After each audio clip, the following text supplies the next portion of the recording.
लुप्त हो जाने से राम अत्यंत दुखी हो गए। वे उनकी खोज में वन वन भटकने लगे।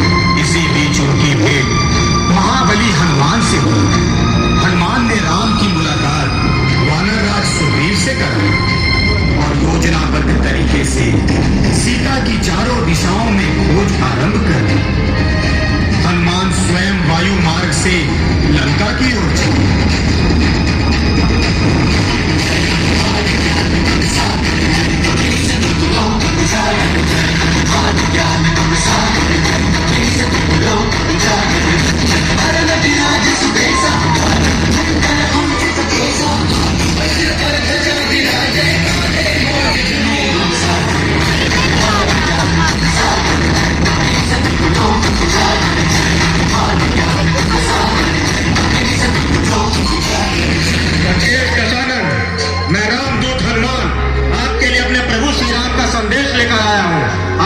सीता को सादा मेरे प्रभु को लौटा दे, वे आपको अवश्य क्षमा करेंगे।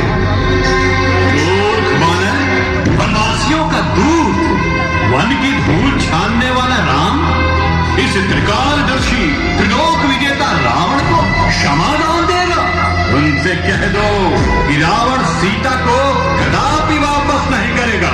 ऐसा विवेकहीन भक्त आपके सर्वनाश का कारण बनेगा। लंकेश, अभी भी समय है। अपने झूठे अहंकार को भूलकर प्रभु श्री राम से संधि कर लो और अपने कुल को विनाश से बचा लो। विनाश लंकापति रावण का? मूर्ख वानर, विनाश तो अब तेरा होगा।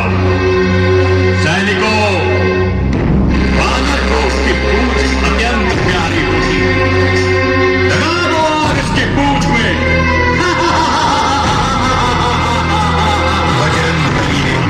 अहंकारी रावण को समझाने का बारंबार प्रयास किया, परंतु वह मूढ़मती टस से मस न हो। उल्टे उसने हनुमान की पूंछ में आग भी लगवा दी।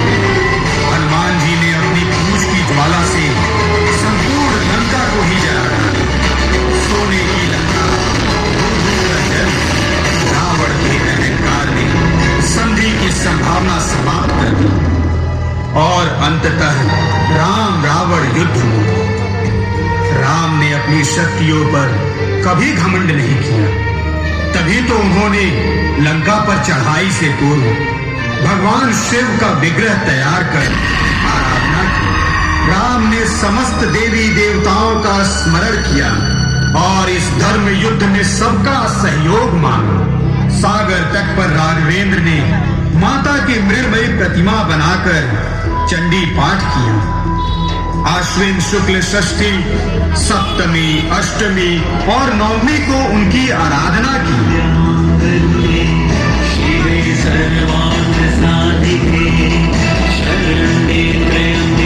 पवन पुत्र हनुमान ने दूर दूर से पुष्प एवं अन्य पूजन सामग्री एकत्र किया। राम ने अत्यंत श्रद्धा एवं भक्ति के साथ माता की पूजा की, परंतु देवी फिर भी प्रकट न हुई। राम ने समस्त नीलोत्पल अर्पित कर दिए थे, परंतु ये क्या?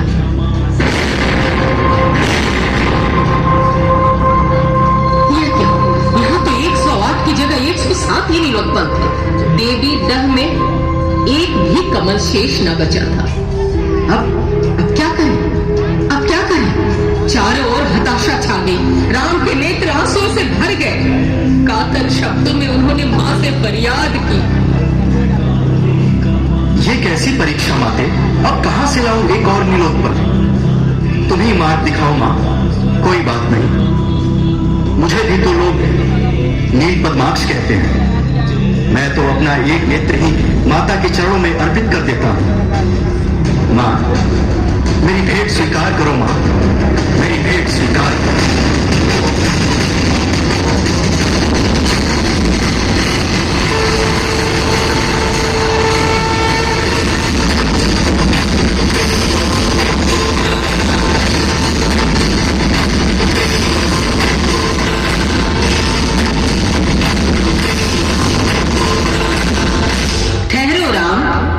मुझे तुम्हारे ये नेत्र कमल नहीं चाहिए। मैं तुम्हारी सच्ची भक्ति से अत्यंत प्रसन्न हूँ। मेरा आशीर्वाद तुम्हारे साथ है। तुम्हारी विजय अवश्य हो। हे माँ, आप धन्य हैं, आप दयालु हैं माँ, आप भक्त वत्सल हैं। आपकी कृपा से असत्य पर सत्य की अवश्य ही विजय होगी। राम रावण में भयंकर युद्ध हुआ, बाण पर बाण चले, एक से बढ़कर एक दिव्यास्त्र चला।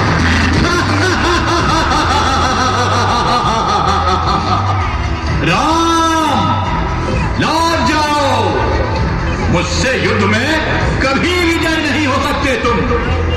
ये देख, मेरे 10 शीशों का तुम कैसे सामना कर पाओगे राम? रावण, तुम भले ही अत्यंत शक्तिशाली हो, परंतु ये युद्ध सिर्फ मेरे और तुम्हारे बीच का युद्ध नहीं है रावण, बल्कि ये तो युद्ध है सत्य और असत्य के बीच, पाप और पुण्य के बीच। और ये भी सत्य है कि जीत हमेशा सत्य की होती है रावण, जीत हमेशा सत्य की होती है।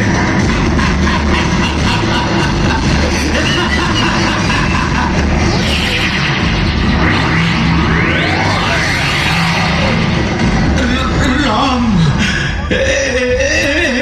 राम,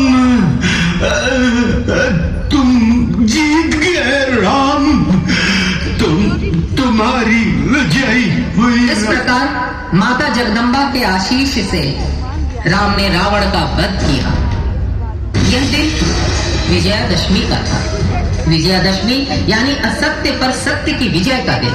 इस पावन दिवस पर हम सभी को सत्य के मार्ग पर